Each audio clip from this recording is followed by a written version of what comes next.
Olá, bem-vindo à sua aula de número 56 de programação em Python. Nessa aula a gente vai tratar dos métodos pré-dicionários. A gente vai falar praticamente todos eles, já que dicionários não tem muitos métodos. E a gente não vai aprender a lógica de cada um dos métodos, porque algumas coisas são mais avançadas, então não tem como eu passar para vocês agora, mas alguns dos métodos a gente vai estar olhando a lógica deles. Então, o primeiro método que a gente vai olhar a lógica é o método get. Então, o que o método get faz? Que a gente vai ter que fazer aqui, escreva uma função que recebe um dicionário, uma chave e, opcionalmente, um valor qualquer. E se a chave estiver no dicionário, devolve o valor contido nessa chave. Caso contrário, devolve o valor passado para a função. Então a gente vai, de novo, criar o nosso dicionário contatos, que vai ter o nome, que de novo é o meu nome, Pedro, telefone. Já estou ficando cansado de escrever isso aqui. Ai, ai. E-mail. Pedro.henrique.forli usp.br e por último um endereço que a gente vai ter Avenida Paulista. Então tá, tem o meu contato aqui, que é esse dicionário aqui. Aí eu vou criar minha função, que eu vou chamar de get. O que a gente vai receber? Primeiro, um dicionário. Segundo, a gente vai receber uma chave, que eu vou chamar de key. E terceiro, a gente vai receber um valor opcional. Esse valor, por padrão, a gente vai dar o valor dele de none, que é como se fosse o tipo de data nulo do Python. Então o valor, ele é none. Então vamos lá. Se a gente tiver, se key estiver dentro do meu dicionário, a gente vai retornar o valor dentro da chave. Então a gente vai retornar dict key. Caso não esteja, a gente vai retornar o valor. E é isso. Bem simples o que essa função faz, né? Então se a gente der aqui get dict, vamos imprimir isso aqui, né? Print get dict, a chave a gente vai colocar nome e o valor não vai ser nada. E aqui a gente vai dar print get, a gente vai ter dict, e a chave vai ser celular, e o valor opcional vai ser 88888888. Pronto. Então vamos lá. Se a gente pegar, salvar e executar isso daqui, nome dict não está criado, então vamos ver o que eu fiz de errado. Claro que não está, porque o nome aqui é contato, não é dict. Aqui é contato. Se eu só vai executar de novo agora, você vê que ele vai dar Pedro e o outro 8888. Então se você fizer, se eu pegar essa definição aqui do meu dicionário, então, colocar aqui no Python, vou só voltar aqui, com a vírgula, e aqui eu pegar contato ponto get, e eu colocar uma chave, por exemplo, nome, você vê que ele vai retornar Pedro. Se eu colocar agora, por outro lado, get celular, vê que ele não tem. No caso, no nosso método normal, ele não devolve nada.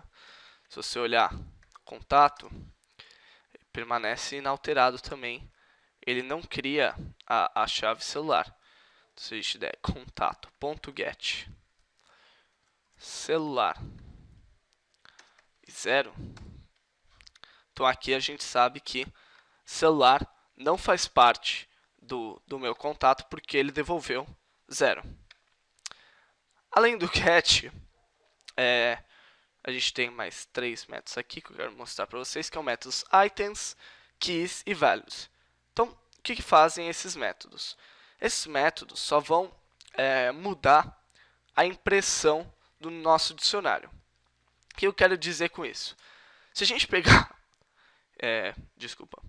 e der items aqui, e pegar um dicionário qualquer, e deixa eu colar meu contato aqui, o que o items vai fazer? Ele vai criar, por exemplo, uma lista vazia, e aqui ele vai dar for key indique, e aí ele vai pegar lista e vai adicionar para essa lista uma tupla. E essa tupla vai conter a chave e o valor da chave. Ele vai, basicamente, imprimir essa lista. Então é isso que items vai fazer. Items só vai pegar e imprimir meu dicionário de uma maneira diferente do que quando a gente pega e imprime ele normalmente. Então, se eu der isso aqui, você vê que ele imprime a lista com as tuplas nome, Pedro, e-mail, Pedro Henrique Forli. Se eu fizesse a mesma coisa, só que no idle, você ia ver que ia ter uma leve diferença entre um e outro, que aqui no idle, eu desse contato.items, você ia ver que ele aparece aqui um nome dict items. E aí ele abre e fecha colchetes aqui. Ele, de novo, ele cria a minha lista com as tuplas que eu falei. Só que a diferença é que esse dict items, eu não posso dar, por exemplo, isso aqui.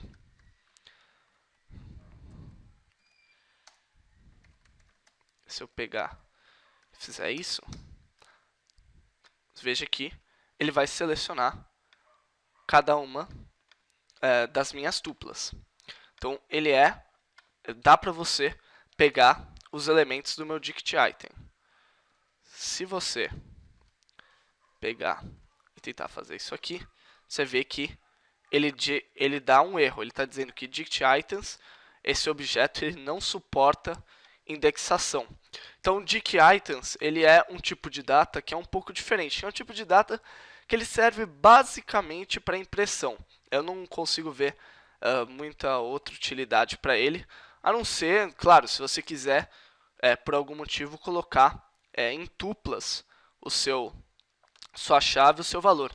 Às vezes pode ser útil você colocar em tuplas na hora de você guardar o valor do seu dicionário no arquivo .txt. É mais simples do que guardar no formato do dicionário mesmo. Mas enfim, fora isso, não consigo ver grande utilidade assim. E as outras funções que eu coloquei aqui também vão servir para impressão. Então, por exemplo, o keys, basicamente o que ele vai fazer? Ele vai pegar e criar uma lista contendo as chaves. Então, essa vai ser a diferença. Se eu der aqui, keys, contato. E o values, por outro lado, como o nome já indica, né? Ele vai pegar e fazer a mesma coisa, só que aqui ele vai colocar os valores. Então aqui,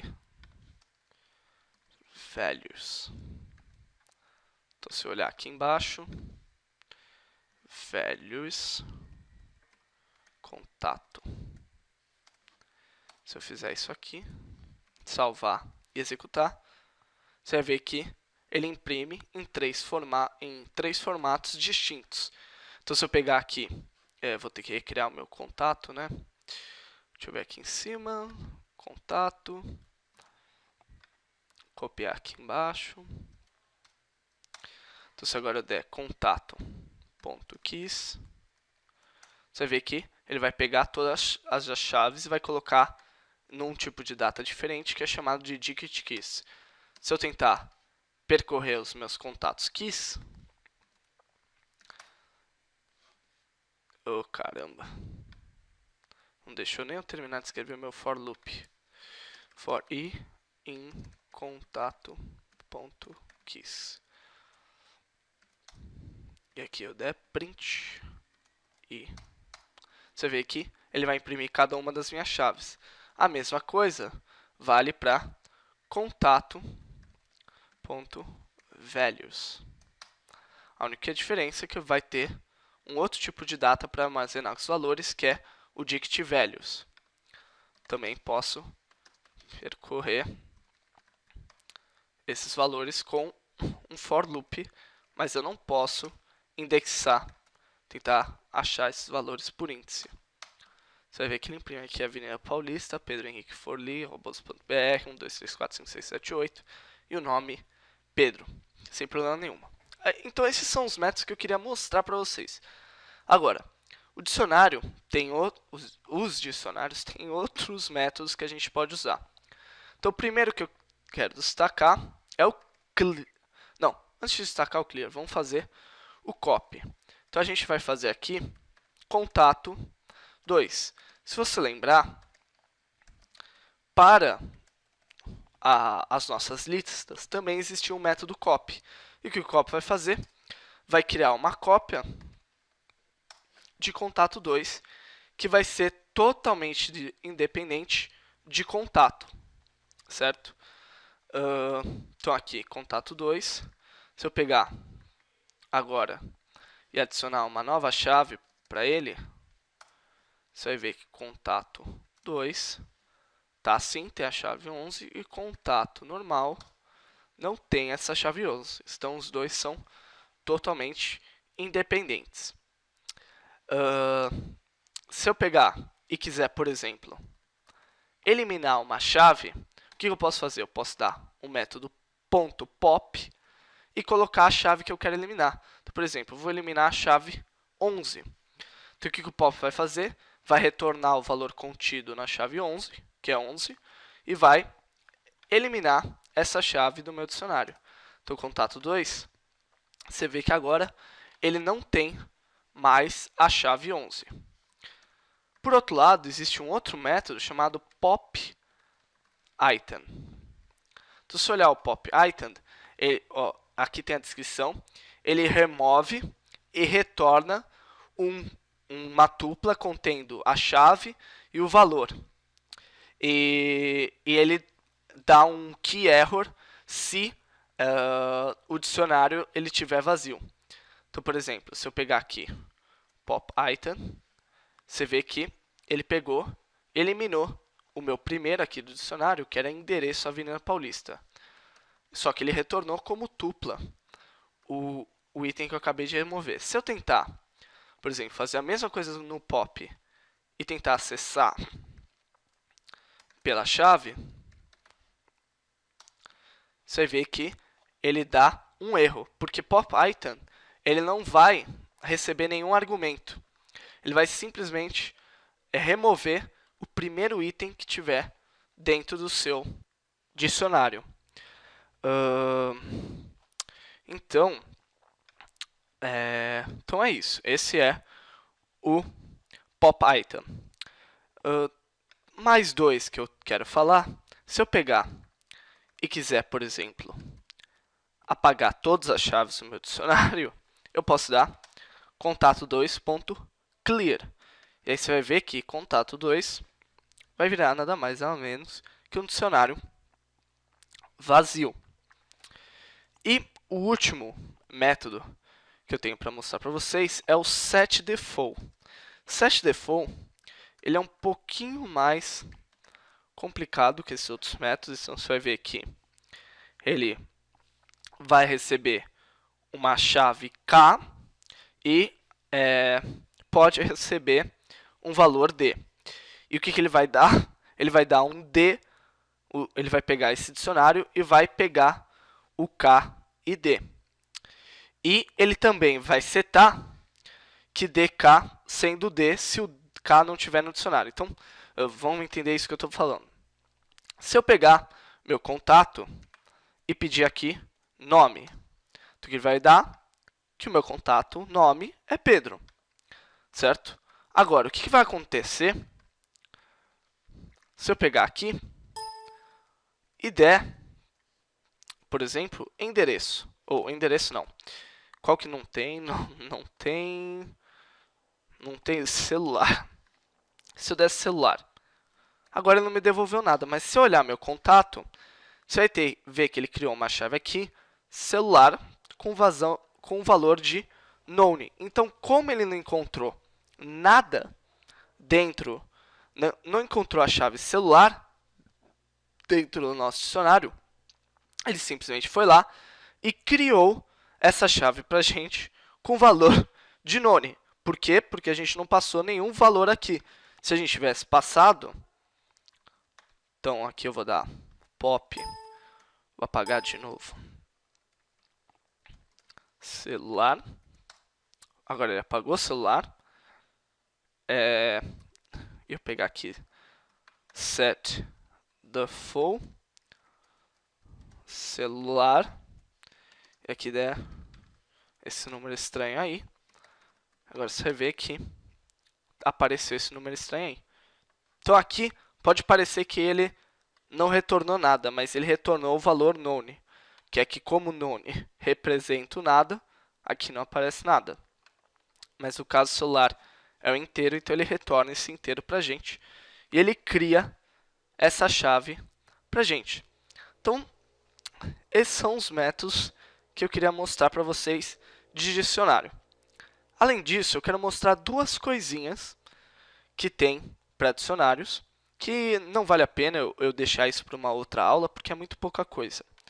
Então, uma é, para todos os nossos tipos de data, a gente tinha um construtor int, float, list, tuple, e para o dicionário não vai ser exceção, a gente vai ter dict. Só que o dict, ele é um pouco mais complicado do que os outros construtores. Então, se a gente colocar aqui, por exemplo, uma lista, 1, 2, 3, e a gente passar, ele vai dar um erro. Se a gente colocar aqui uma tupla, 1, 2, ele também vai dar um erro. Se a gente tentar passar aqui 1,2, por exemplo, também vai dar um erro. Então, não é qualquer coisa que a gente consegue converter em dicionário. Não é tão fácil fazer isso. O dicionário, se a gente der simplesmente dict sem nenhum parâmetro, ele vai criar um dicionário vazio para a gente. Agora, o que ele vai poder receber para criar o nosso dicionário? Ele vai poder receber, por exemplo, então não aparece exatamente tudo na tela de vocês, mas ele pode receber algo do tipo mapping. E isso é um tipo de data que a gente só vai olhar mais para frente. Então, isso era só para dizer para vocês, existe um construtor de dicionários, mas a gente não vai olhar, por enquanto, esse construtor, porque é uma coisa um pouco mais avançada. E a última coisa é dicionários em funções. Então, se tiver, por exemplo, uma função, vamos lá, sei lá, muda, e receber um dicionário. E o que a função muda vai fazer? Vai receber o nosso dicionário, então no caso vai ser, lógico, o dicionário contato. E a gente vai pegar o dicionário, set default, que a gente já sabe que vai adicionar uma nova chave. A gente vai colocar a chave 1, 2, 3, 4, e aqui o valor Darth Vader.